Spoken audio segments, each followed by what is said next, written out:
Namaste. A big thank you to Rotary and their literacy mission for supporting the work which we all care deeply about. Gandhi ji had said that when you embark on any action, we should think about the impact of that action on the weakest person we know and whether that action will help that weakest person regain control of their destiny. When I, as a journalist, made The Selling of Innocence on the trafficking of girls and women from Nepal, from the villages of Nepal to the brothels of Bombay 18 years ago, I wanted to do something, and for me, that weakest person was the 13-year-old girl locked in the brothel.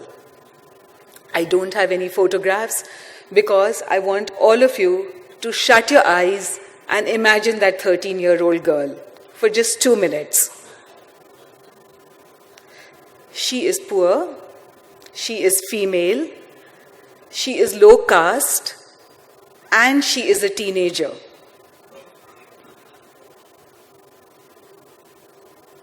She is from a mud hut or a slum in some small village of Bihar or a suburb of Mumbai.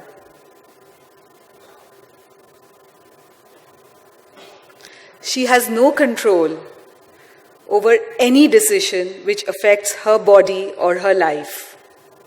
Whether she plays at home or goes to school, whether she's married or prostituted as soon as she attains puberty, whether she eats food first or last, what she eats, when she gets married, when she has her first baby, even before she's given birth to herself, whether she's put into prostitution or domestic servitude. To be a good girl, all she has to do is obey, obey, obey, even if the decisions are not beneficial to her at all.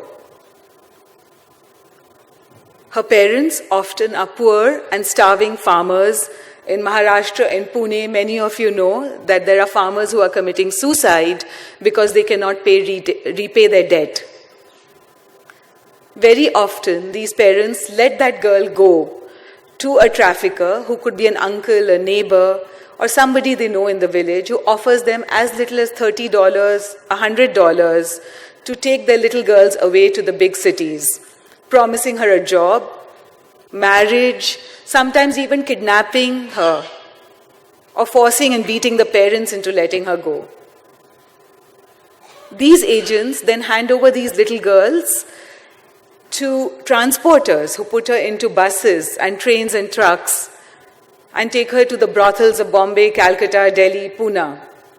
Here there are pimps who negotiate the price of this little girl, normally between the ages of 9 and 13. And the price is dependent on her beauty. And what do I mean by beauty? The younger, the better. The youngest I have met is a 7-year-old. Voluptuous, fair-skinned, smiling, docile. Because that is what the customers or the clients want to buy. These pimps hand over some money to the transporters and hand this little girl over to the brothel managers. The brothel managers lock up these girls in small rooms with iron bars on the window for 5 years. Here this girl is raped repeatedly for the next 5 years by 8 or 10 customers every night. For the first few times, if the girl is a virgin, the customers pay a few thousand rupees, and slowly this dwindles down to 100, 200 rupees. After 5 years, when the girl is no longer commercially viable, because the customers want younger girls, this girl then is told that she can keep all of what she earns. By then, she is disease-ridden, and not just from HIV/AIDS, but from tuberculosis, jaundice, sexually transmitted diseases, repeated attempts at suicide, repeated attempts at abortion, insomnia, and malnutrition, psychosocial trauma, all of it. And then she's told you can earn what you want, but she cannot earn much, and slowly she's pushed out onto the sidewalk where she dies. And her children are used to replace her in the brothel system. Behind the brothel managers are the landlords, and behind them are the financiers, the money lenders, and the organized criminal networks. Sex trafficking is the third largest illegal trade in the world, third only to drugs and arms. United Nations Office for Drugs and Crime says that it's a $27 billion business. And the majority of the trafficked are, of course, little girls. So my organization, Apne Aap Women Worldwide, which was set up after I made the documentary, The Selling of Innocence, 18 years ago, decided that we would try to stop these little girls from being sold into the brothels and used like meat. They're known as Naya Mal in the brothels, fresh meat. My organization also decided to work inside the red light areas, these brothel districts where these girls were imprisoned and used and exploited day in and day out, to see how we can get them back out of these situations of exploitation and into mainstream society. And how did we do it? It was a daunting task. It felt like a tsunami. The Indian government said there are 3 million girls who are trapped in prostitution all over the country, and more being pulled in every day by this constant demand by traffickers and customers. We used education as our tool. And I do not want to use the word weapon, because weapon connotes war and confrontation. We are using the word tool in the most Gandhian and fundamental of ways. And we based it on, the organization's principles were based also on very, very strict Gandhian principles of ahimsa and antodaya. Ahimsa being non-violence to the self and to the other. And prostitution we saw as violence to the woman, but also to the customer who was violating something within himself before raping a 13-year-old, before stubbing cigarette butts out on her and shoving bottles up her vagina. And we also believe that Antodaya, because we believe that this girl inside the brothel was Ant, the last girl. And we wanted to use education to uplift her, to help her regain control of her destiny. So our method was very simple. We went inside the brothel districts and rented a room wherever we could, sometimes inside a municipal school, sometimes through a Kasturba Gandhi Balika Vidyalaya, anything we could get. And we would hire a teacher and organize the older women into a mother's group and tell them to come and drop their daughters to our school, and we started educating the girls. First through non-formal education and then through enrollment in mainstream schools. And we went on even in Bihar to start our own Kasturba Balika Vidyalaya in partnership with the Bihar government. And there we in Calcutta with the Ramakrishna missions. And there we started enrolling these girls and making sure they stayed in school. So we ensured not just enrollment but retention. And over the years now, we have reached out to more than 21,000 girls, women, and their family members, which sometimes includes boys. Our first batch of girls are in colleges across the country. One is in a college in New York, in Bard College. Another one is an animation artist in Bombay. In Bihar, from the very last community, the lowest caste known as the Nuts in Bihar, or the Bediyas, who were labeled as criminal tribes by the British. The first batch of girls are in college in Patna.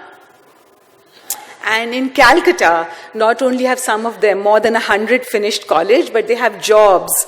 And some of them through partnerships with the Tata Consultancy Service here, who help them learn computers as well as schooling. And they have jobs in places like Domino's and gas station attendants. So education becomes a tool for prevention of trafficking, as well as protection of girls who have been trafficked and a means of rehabilitation. And we have formed certain best practices to ensure that this happens for the last girl. Because very often when we start talking about education, we know that we have to reach children in slums, we know that we have to reach children in remote rural villages, but sometimes we skim the top of the bottom. Because reaching the last is extremely hard. Going inside a brothel and pulling a girl out, the resistance is from the traffickers, from criminal networks, from pimps, brothel keepers, negligent police, corrupt police, all of that. And we've had knives pulled out on us, and police officers who've arrested our activists instead of arresting traffickers in the process. But we have committed to doing this, and we have had partnerships which have protected us, like the Rotaries, like the Lions Club, like the Tata Consultancy Services, and also sometimes the Bihar government, Bengal government. And these partnerships have formed a circle around these girls which have ensured that these girls can stay in school. Today I was listening to my colleague who was talking about a partnership with Rotary across the country and in South Asia to reach girls inside Navodaya Vidyalayas and Navyug schools and the Kasturba Gandhi Balika Vidyalayas. Even in these schools, we have to make a very special effort to reach the last girl. And that is why when I started my talk, I asked you to shut your eyes and imagine the last, because very often, because our imagination fails, we cannot even understand how to reach the last. How do you reach a community which is completely ghettoized, labeled as a criminal tribe, in the far-flung areas of Rajasthan and Bihar, and the district magistrate and the district superintendent of education imagines that her destiny is to be prostituted and not to go to school? How do you get into a brothel and pull a girl out when your social worker is going to be attacked from all sides? So, and how do you keep that girl in school when her parents see her as a resource in poverty and are going to starve to death if they don't send their daughter, even for those 4 or 5 years, into a brothel and get 100 rupees or so per month from her?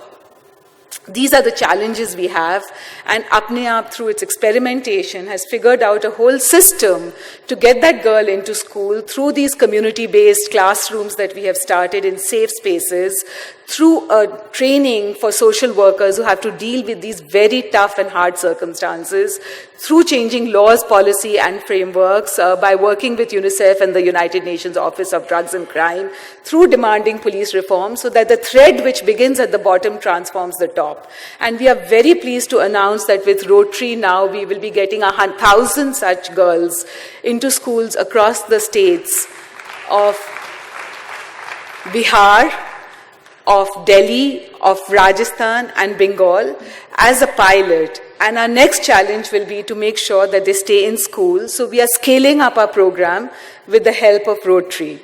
And we hope that the partnership continues beyond the 1,000 that we start, and the 1,000 becomes the 3 million girls who are trapped in prostitution. I appeal to all of you to help us end sex trafficking by supporting this program and ending modern-day slavery in our country in our lifetime. As Gandhiji said when he told us to imagine the last, the Ant, I want to end with an anecdote again with him. A British reporter once asked Gandhiji that, Mr. Gandhi, why do you always travel for third class? And Mr. Gandhi replied very politely. He said, because there's no fourth class.